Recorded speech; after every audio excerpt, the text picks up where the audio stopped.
ಒಂದು ವರ್ಷದಲ್ಲಿ ನಾನು 1 ಕೋಟಿ ದುಡಿತೀನಿ, 1 ಕೋಟಿ ದುಡಿಬೋದು. ಈ ಸೋಷಿಯಲ್ ಮೀಡಿಯಾದಲ್ಲಿ ಬೇಗ ದುಡ್ಡು ಮಾಡ್ಬೋದು. 6 ತಿಂಗಳು ಅದೆಲ್ಲ ಸುಳ್ಳು ಬ್ರೋ, ಅದೆಲ್ಲ ಫುಲ್ಲು. ಅದೇನು ಗೊತ್ತಾ, ಕಷ್ಟಪಡ್ದೆ ಏನಕ್ಕೆ ಗೊತ್ತಾ, ಅದು ಅವ್ರ ಬಿಲ್ಡಪ್ಗೆ, ಅವ್ರ ಲೈಕ್ಸ್ಗೋಸ್ಕರ, ಅವ್ರ ಕಮೆಂಟ್ಸ್ಗೋಸ್ಕರ, ಅವ್ರದ್ದು ಹೆಸರು ಜಾಸ್ತಿ ಓಡೋಕ್ಕೋಸ್ಕರ ಅವ್ರು ಹೇಳ್ತಾರೆ. ಯಾರೋ ಒಬ್ರು ಸುಮ್ಮನೆ ಕ್ಯಾಮ್ರಾ ಮುಂದೆ ಮಾತಾಡ್ಕೊಂಡು 1 ಕೋಟಿ ಮಾಡ್ಬೋದು ಅಂತಾರೆ.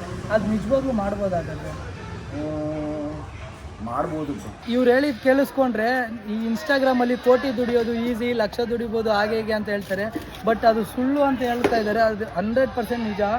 Hi guys, welcome back to our channel. So ಇವತ್ತು ನಾನು ವ್ಲಾಗ್ ಮಾಡ್ತಿರೋ ರೀಸನ್ ಇಷ್ಟೇ. ಇವತ್ತು ಪೂಜನ್ನ ಕರ್ಕೊಂಡು ಹೋಗಿದೆ. ನಾನೊಬ್ಬನೇ ಎಷ್ಟೋ ತಿಂಗಳು, ಆಲ್ಮೋಸ್ಟ್ 5 ತಿಂಗಳಾದಮೇಲೆ, ಹತ್ತತ್ರ 5ಕ್ಕಿಂತ ಜಾಸ್ತಿನೇ ಆಗಿದೆ. ಬಟ್ ಆದರೆ 5 ತಿಂಗಳಾದಮೇಲೆ ಪಬ್ಲಿಕ್ ಟಾಕ್ಸ್ಗೆ ಹೋಗ್ತಾ ಇದ್ದೀನಿ, ಅಂದರೆ ಪಬ್ಲಿಕ್ ರಿವ್ಯೂಗೆ ಹೋಗ್ತಿದ್ದೀನಿ. ಎಷ್ಟು ಕಷ್ಟ ಆಗುತ್ತೋ, ಎಷ್ಟು ಈಸಿ ಆಗುತ್ತೋ, ಎಷ್ಟು ಜನ ಸಿಗ್ತಾರೋ, ಯಾವ್ಯಾವ ಥರ ಮಾತಾಡ್ತಾರೋ, ನಾನು ಯಾವ ಥರ ಪ್ರಶ್ನೆ ಕೇಳ್ತೀನೋ, ನಿಜವಾಗ್ಲೂ ಒಂಥರ ಕಷ್ಟ ಹೇಳೋದಕ್ಕೆ. ಅದನ್ನು ನಾನು ಸ್ಕ್ರಿಪ್ಟೆಡ್ ಅಂತೂ ಮಾಡ್ಕೊಳ್ಳಲ್ಲ ವೀಡಿಯೋಸ್ಗಳನ್ನ. ಮತ್ತು ಇನ್ನೊಂದು ಕ್ವಶನ್ಸ್ಗಳನ್ನ ತಲೆಯಲ್ಲಿ ಇಟ್ಕೊಂಡು ಹೋಗಿ ಇದನ್ನೇ ಕೇಳಬೇಕಂತ ಏನಿಲ್ಲ.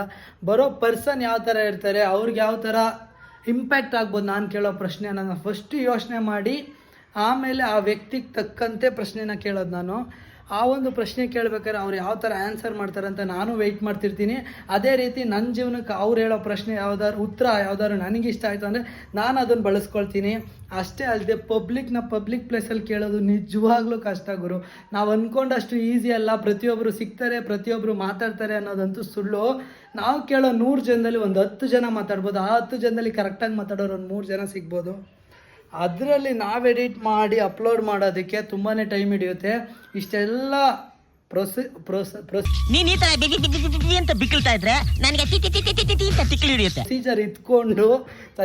ಪ್ರೊಸೀಜರ್ ಇತ್ಕೊಂಡು ನಾನು ಅದನ್ನು ಮತ್ತೆ ವಿಡಿಯೋ ಅಪ್ಲೋಡ್ ಮಾಡೋ ಅಷ್ಟರಲ್ಲಿ ನನಗಂತೂ ಸಾಕಾಗೋಗುತ್ತೆ. ಬಟ್ ಆದರೂ ಪರವಾಗಿಲ್ಲ. ಈ ಒಂದು ನನ್ನ ಒಂದು ಫೇವ್ರೆಟ್ ಪಬ್ಲಿಕ್ ಇಂಟರ್ವ್ಯೂಸ್ ಮಾಡಬೇಕು. ತುಂಬ ಜನಗಳು ತುಂಬ ಅಭಿಪ್ರಾಯಗಳನ್ನ ತಿಳಿಸ್ತಾರೆ. ಅವ್ರವ್ರ ಪ್ರಕಾರ ಏನು, ಜನ ಹೇಗೆ, ಹಣ ಯಾಕೆ ಬೇಕು, ದುಡ್ಡು ಎಷ್ಟು ಮುಖ್ಯ, ಒಂದೊಂದು ಪ್ರಶ್ನೆಗೂ ಪ್ರತಿಯೊಬ್ಬೊಬ್ಬರ ಹತ್ರ ಒಂದೊಂದು ಥರ ಉತ್ತರ ಇರುತ್ತೆ. ಆ ಉತ್ತರಗಳಿಗೆ ನಾನು ವೆಯ್ಟ್ ಮಾಡ್ತಿರ್ತೀನಿ. ಅವ್ರು ಹೇಳೋ ಆನ್ಸರ್ಗಳಿಗೂ ನಾನು ಕಾಯ್ತಾ ಇರ್ತೀನಿ. ಅವರ ಒಂದು ಆನ್ಸರ್ ಎಷ್ಟು ಅದ್ಭುತವಾಗಿರುತ್ತೆ ಅಂದರೆ ಎಷ್ಟೋ ಜನ ಯೋಚನೆ ಮಾಡಂತೂ ಮಾತಾಡಲ್ಲ. ಅವ್ರಿಗನ್ಸಿದ್ದಲ್ಲೇ ಸ್ಪಾಟಲ್ಲೇ ಮಾತಾಡ್ತಾರೆ. ನಿಜ ಅದೇ ಅಲ್ವಾ ಗುರು ಬೇಕಾಗಿರೋದು. ಅವ್ರಿಗನ್ಸಿದ್ದನ್ನ ಸ್ಪಾಟಲ್ಲೇ ಮಾತಾಡಬೇಕು. ಆ ಒಂದು ಆನ್ಸರ್ಗಾಗಿಯೇ ನಾನು ವೆಯ್ಟ್ ಮಾಡಿರ್ತೀನಿ. ನಾನೇನಾದ್ರು ಸ್ಕ್ರಿಪ್ಟೆಡ್ ಆಗಿ ಅವ್ರಿಗೆ ಇದನ್ನೇ ಹೇಳಿ ಅಂತ ಯಾವತ್ತೂ ಹೇಳಿಲ್ಲ. ಅವ್ರೂ ಅಷ್ಟೇ ನೀವೇನಾದ್ರು ಹೇಳ್ಕೊಡಿ ಅಂತ ಕೇಳಿದ್ರು ನಾನು ಹೇಳೋಕ್ಕೆ ಹೋಗಲ್ಲ. ಅವ್ರಿಗೇನು ಅನಿಸುತ್ತೋ ಅದನ್ನೇ ಹೇಳಬೇಕು. ತುಂಬ ಜನಕ್ಕೆ ಆಸೆ ಇರುತ್ತೆ, ನಾನು ಫೇಮಸ್ ಆಗಬೇಕು, ನಾನು ಏನಾದ್ರು ಒಂದು ಹೇಳಬೇಕು, ಒಳ್ಳೇದು ಹೇಳಬೇಕು ಅಂತ ಆಸೆ ಇರುತ್ತೆ.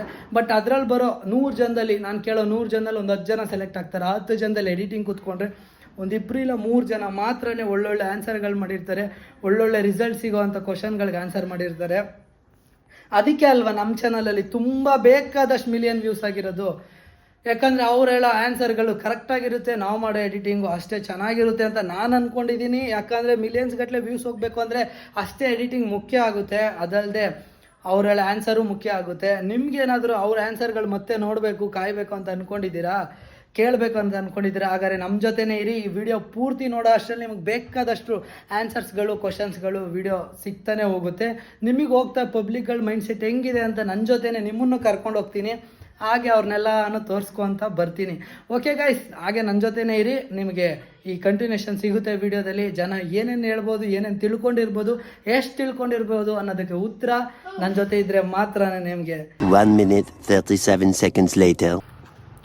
ಸೊ ಗಾಯ್ಸ್, ಹತ್ತತ್ರ 6 ತಿಂಗಳು ಎಷ್ಟೋ ಜಾಸ್ತಿ ಆಗಿದೆ. ಇನ್ನು ಇಷ್ಟು ದಿನ ಆದಮೇಲೆ ಹೋಗ್ತಾ ಇರ್ಬೇಕಾದ್ರೆ ನನಗೂ ನರ್ವಸ್ ಇರುತ್ತಲ್ವ, ಹೆಂಗಿರ್ತಾರೋ, ಹೆಂಗೆ ಆನ್ಸರ್ ಮಾಡೋದು, ಏನು ಎತ್ತ ಅಂತ ಯೋಚನೆ ಮಾಡ್ತೀನಲ್ವ. ಸೊ ಅದಕ್ಕೆ ನಾನು ಒಬ್ಬನೇ ಹೋಗ್ತಿಲ್ಲ, ನನ್ನ ಜೊತೆಗೆ ನನ್ನ ಫ್ರೆಂಡೂ ಕೂಡ ಕರ್ಕೊಂಡು ಹೋಗ್ತಾ ಇದ್ದೀನಿ. ಇಲ್ಲಿ ನಿಂತಿದ್ದಾರಲ್ಲ, ನನ್ನ ಫ್ರೆಂಡೂ ಕೂಡ ಕರ್ಕೊಂಡು ಹೋಗ್ತಾ ಇದ್ದೀನಿ ಗಾಯ್ಸ್. ತುಂಬ ದಿನ ನಂತರ. ಹಾಯ್ ಬ್ರೋ, ಆರಾಮ? ಅಷ್ಟೊತ್ತಿಂದ ತುಂಬ ಹೊತ್ತಿಂದ ಹುಡುಕಿ ಫೈನಲಿ ಇವರೊಬ್ಬರು ಸಿಕ್ಕಿದ್ದಾರೆ. ಬ್ರೋ, ನಿಮ್ಮ ಪ್ರಕಾರ ಜೀವನದಲ್ಲಿ ದುಡ್ಡು ಮುಖ್ಯ ಅಂತ ಅನಿಸಿದ್ದು ಯಾವಾಗ ಮತ್ತು ಯಾಕೆ? ನನಗೆ ಜೀವನದಲ್ಲಿ ದುಡ್ಡು ಮುಖ್ಯ ಅನಿಸಿದ್ದು ಹಸಿವಾದಾಗ.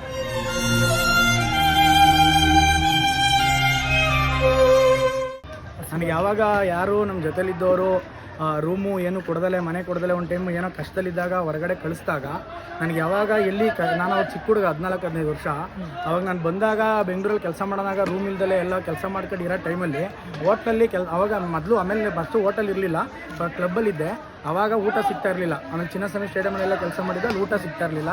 ಆವಾಗ ಅಲ್ಲೇ ಅದು ಕೊಟ್ಟಿದ್ದು ಕ್ಯಾಂಟ್ರಿಂಗ್ ಅದು ಅಲ್ಲಿ ಕೊಡೋರು, ಅಲ್ಲಿ ಬಂದಾಗ ಫಂಕ್ಷನ್ ಇದ್ದಾಗ ಮಾತ್ರ ಊಟ ಸಿಗ್ತಾಯಿತ್ತು. ಹಸ್ಕೋಗಿ ಮನೆ ಆವಾಗ ದುಡ್ಡಿನ ಮೇಲೆ ಬೆಲೆ, ದುಡಿಬೇಕು. ನಾವು ದುಡಿದ್ರೇ ನಮಗೆ ಒಂದು ತುತ್ತು ಅನ್ನ ಸಿಗೋದು, ನಾವು ಉಳಿಸಿದ್ರೇ ನಮಗೆ ನಮ್ಮ ಯೋಗ್ಯತೆ ಇದೆ ಎಲ್ಲರಿಗೂ. ಇಷ್ಟೆಲ್ಲ ಆದಮೇಲೆ ದುಡ್ಡೇ ಮುಖ್ಯ ಅಂತ ಅನ್ಸಿದ್ದು ನಿಮ್ಗೆ ಅವಾಗಿಂದ. ಹೌದು.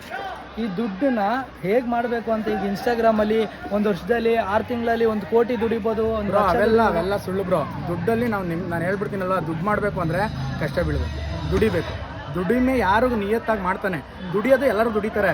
ಆದರೆ ದುಡಿಯೋದನ್ನ ಯಾರು ಉಳಿಸ್ತಾನೆ ಅವನಷ್ಟೇ ದುಡ್ಡು ಉಳ್ಸೋಕ್ಕೆ ಸಾಧ್ಯ. ನಾನು ದುಡಿತಾ ಇರ್ತೀನಿ, ಬಟ್ ನಾನು ಜ್ಯೂಸ್ ಕಲ್ತಿರ್ತೀನಿ, ಒಂದು ಹ್ಯಾಬಿಟ್ ಕಲ್ತಿರ್ತೀನಿ, ಹುಡುಗಿರು ಸೋಕಿ ಇರ್ತಾರೆ, ದುಡಿತಾ ಇರ್ತೀನಿ, ಅವ್ನು ದುಡ್ಡು ಉಳ್ಸೋಕ್ಕಾಗಲ್ಲ.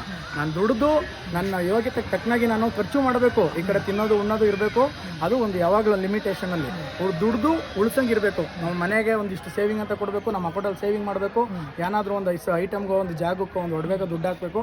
ಅವನಷ್ಟೇ ಉದ್ಧಾರ ಆಗೋಕ್ಕೆ ಸಾಧ್ಯ, ಮತ್ತೆ ಅಷ್ಟೇ ಬೆಲೆ ಇರೋದು. ಈಗ ಈ ಸೋಷಿಯಲ್ ಮೀಡಿಯಾದಲ್ಲಿ ಬೇಗ ದುಡ್ಡು ಮಾಡ್ಬೋದು, 6 ತಿಂಗಳು ಅದೆಲ್ಲ ಸುಳ್ಳು ಬ್ರೋ, ಅದೆಲ್ಲ ಸುಳ್ಳು. ಅದೇನು ಗೊತ್ತಾ, ಏನಕ್ಕೆ ಗೊತ್ತಾ, ಅದು ಅವ್ರ ಬಿಲ್ಡಪ್ಗೆ, ಅವ್ರ ಲೈಕ್ಸ್ಗೋಸ್ಕರ, ಅವ್ರ ಕಮೆಂಟ್ಸ್ಗೋಸ್ಕರ, ಅವ್ರದ್ದು ಹೆಸರು ಜಾಸ್ತಿ ಓಡೋಕ್ಕೋಸ್ಕರ ಅವ್ರು ಹೇಳ್ತಾರೆ ಯೂಸ್ ಮಾಡ್ಬೋದು, ಇದನ್ನ ಅರ್ನ್ ಮಾಡಿ ಅದನ್ನ ಅರ್ನ್ ಮಾಡಿ ದುಡ್ಡು ಬರುತ್ತೆ ಅಂತ. ಅದೆಲ್ಲ ಫೇಕ್ ಬ್ರೋ. ಇಂಥವ್ರಿಗೆಲ್ಲ ನೀವು ಹೇಳೋದೇನಾದರೂ ಒಂದು ಬ್ರೋ, ನೀವು ಹಾಳಾಗೋದಲ್ದಲೆ ಜನನ ಹಾಳು ಮಾಡಬೇಡಿ, ಮೂರ್ಕೊಂಡು ಮಾಡಬೇಡಿ ಅಷ್ಟೇ. ಏನಕ್ಕೆ ಗೊತ್ತಾ, ಅವ್ರು ಕಷ್ಟ ಬೀಳ್ಬೇಕು ಅಂತ ಬೆಂಗಳೂರಿಗೆ ಬಂದಿರ್ತಾರೆ, ಅವ್ರ ಅಪ್ಪ ಅಮ್ಮ ಯಾವ ಕಷ್ಟದಲ್ಲಿ ಇರ್ತಾರೋ, ನೀವು ಹೇಳೋದ್ರಿಂದ ಅವ್ರು ಕಲ್ತು ಅವ್ರ ಮನೆ 10 ಜನ 100 ಜನಕ್ಕೆ ಹೋಗಿ 1000 ಜನ ನಿಮ್ಮಿಂದ ಹಾಳಾಯ್ತವ್ರೆ. ಅದನ್ನು ಬಿಡಿ.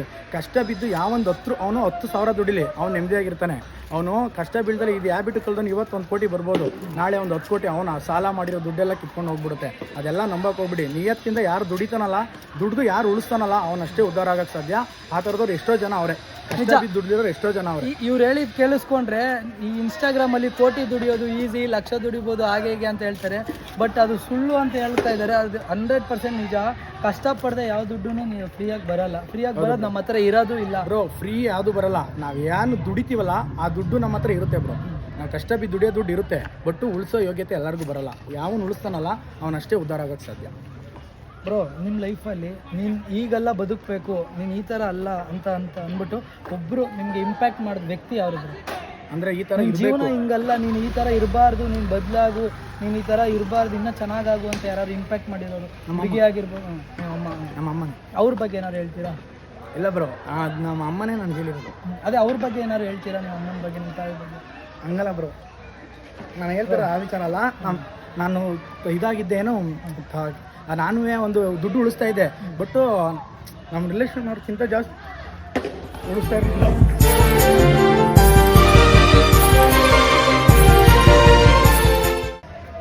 ಆ ಥರ ಟೈಮಲ್ಲಿ ನಾನು ಹೇಳಿದ ನಮ್ಮನ್ನು ಅವತ್ತು ಚೇಂಜ್ ಆಗಿದ್ದು ಬ್ರೋ. ಇವತ್ತುವರೆಗೂ ಒಂದು ಕೆಟ್ಟದಿಲ್ಲ, ಏನಿಲ್ಲ. ನಮ್ಮ ಅಕೌಂಟ್ ಈಗಲೂ ಲಕ್ಷ ಅಮೌಂಟ್ ಇದೆ. ನಿಮ್ಮ ತಾಯಿಗೆ ಏನಾದ್ರು ಹೇಳ್ಬೇಕು ಅಂತ ಅನ್ನೋದು? ಏನಿಲ್ಲ ಬ್ರೋ, ಅವರೇ ನನಗೆ ಹೇಳ್ಬೇಕು, ನಾನು ಅವ್ರಿಗೆ ಹೇಳೋಷ್ಟು ಏನಿಲ್ಲ. ಅಲ್ಲ, ನೀವು ಅವರಿಂದ ಕಳಿಸಿರೋ ಪ್ರೀತಿ ಮತ್ತು ಅವರಿಂದ ನೀವು ಬದಲಾಗಿರೋದೆಲ್ಲ, ಅದಕ್ಕೆ ನೀವೇನು ಕೃತಜ್ಞತೆಯಿಂದ ಏನಾದ್ರು ಹೇಳೋದಾದ್ರೆ?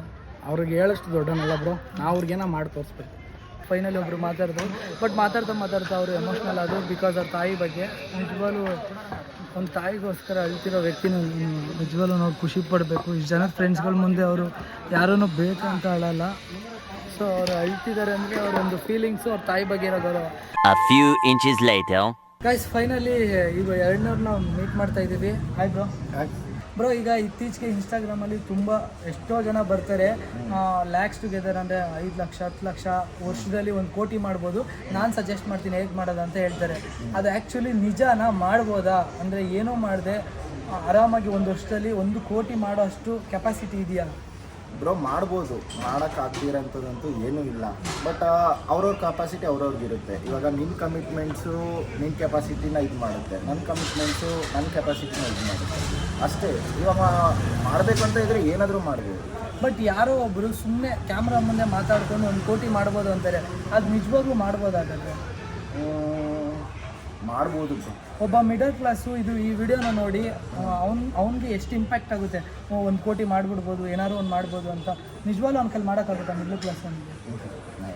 ಅಂಥವ್ರು ಅದನ್ನು ತಗೋಬೇಕಾ ಬೇಡವಾ? ನನ್ಗನ್ಸಿದ್ದು ಅಂದರೆ ತೊಗೋಬಾರ್ದು. ಅವ್ರಿಗೆ ಎಷ್ಟು ಎಟಕ್ ಸುತ್ತೋ ಅಷ್ಟರಲ್ಲಿ ಇದ್ರೇನೆ ಒಳ್ಳೇದು.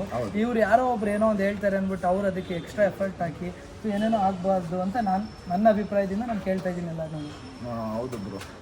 ಅಂಥವ್ರಿಗೆ ಏನಾದ್ರು ಹೇಳೋದಾದ್ರೆ ಬ್ರೋ, ಅಂದರೆ ರೀಲ್ಸಲ್ಲಿ ಹೇಳ್ತಾರಲ್ಲ ಪೋಟಿ ಮಾಡ್ಬೋದು ಅಂತ, ಏನು ಗೊತ್ತಾ ಬ್ರೋ, ಒಂದು ಅವ್ರ ಕೈಯಲ್ಲಿ ಏನಾಗುತ್ತೋ ಅದು ಮಾಡಬೇಕು. ಆಗಲಿಲ್ಲ ಅಂದರೆ ಟ್ರೈ ಮಾಡಬೇಕು, ಬಟ್ ಸುಮ್ಮನೆ ಅಂತ ಕೂತ್ಕೋಬಾರ್ದು. ಗಾಯ್ಸ್ ಫೈನಲಿ ಮಾತಾಡಿಸ್ಕೊಂಡು ಎಲ್ಲನೂ ಮನೆ ಹತ್ರ ಹೋಗ್ತಿದ್ದೀನಿ. ಆಲ್ಮೋಸ್ಟ್ ಈಗ ಟೈಮ್ ಬಂದು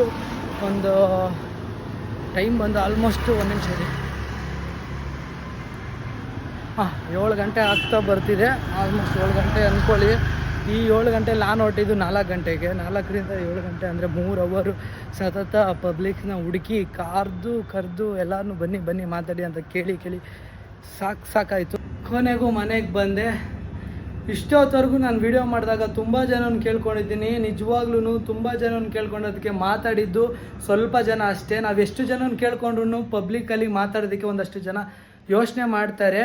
ಆದ್ದರಿಂದ ಎಲ್ಲರೂ ಮಾತಾಡ್ತಾರೆ ಅಂತ ನಾವು ಕಾನ್ಫಿಡೆಂಟ್ ಇಟ್ಕೊಬಾರ್ದು. ಒಂದಷ್ಟು ಜನ ಸಿಗ್ತಾರೆ, ಬಟ್ ಆದರೂ ಬಿಡದೆ ಸಿಕ್ಕಿ ಜನದಲ್ಲಿನೂ ಒಂದಷ್ಟು ಒಳ್ಳೊಳ್ಳೆ ಮಾತುಗಳು ತೊಗೊಂಡಿದ್ದೀನಿ. ನಾನು ಕೇಳಿದ ಪ್ರಶ್ನೆ ಯಾವುದು ಅಂದರೆ, ಮೊದಲನೇ ಪ್ರಶ್ನೆ ನಾನು ಪಬ್ಲಿಕ್ನ ಕೇಳಿದ್ದು, ನಿಮ್ಮ ಲೈಫ್ಗೆ ನೀನು ಹೀಗೆಲ್ಲ ಇರೋದು, ಈಗ ಇರಬಾರ್ದು ಅಂತ ಬದಲಾಯಿಸೋದಕ್ಕೆ ಪ್ರಭಾವ ಬೀರಿರೋ ಅಂದರೆ ಇಂಪ್ಯಾಕ್ಟ್ ಮಾಡಿರೋ ವ್ಯಕ್ತಿ ಯಾರು ಅಂತ ಕೇಳಿದೆ. ನಿಜವಾಗ್ಲೂ ನಿಮ್ಮ ಲೈಫಲ್ಲಿ ನಿಮಗೆ ಯಾರು ಆ ಥರ ಇಂಪ್ಯಾಕ್ಟ್ ಮಾಡಿದ್ದಾರೆ ಅವ್ರನ್ನ ಕಮೆಂಟ್ ಮಾಡಿ ಗೈಸ್. ನಿಜವಾಗ್ಲೂ ನನ್ನ ಲೈಫ್ಗೆ ನನ್ನ ಇಂಪ್ಯಾಕ್ಟ್ ಮಾಡಿದ್ದು, ನೀನು ಈಗೆಲ್ಲ ಈಗ ಬದುಕಬೇಕು, ಈಗೆಲ್ಲ ಈ ಥರ ಇರಬೇಕು ಅಂತ ಅನಿಸಿದ್ದು ನಮ್ಮಮ್ಮನೇ. ಇದು ನನ್ನ ಪ್ರಕಾರ. ಅದೇ ಥರನೇ ಅವ್ರನ್ನೂ ಕೇಳಿದೆ. ಎಷ್ಟೊಂದು ಜನ ಬೇರೆ ಬೇರೆ ಥರ ಒಳ್ಳೊಳ್ಳೆ ಚೆನ್ನಾಗಿ ಹೇಳಿದ್ರು. ಸಖತ್ ಖುಷಿ ಆಯಿತು ನಿಜವಾಗ್ಲೂ ಅವ್ರು ಹೇಳಿದ್ದು.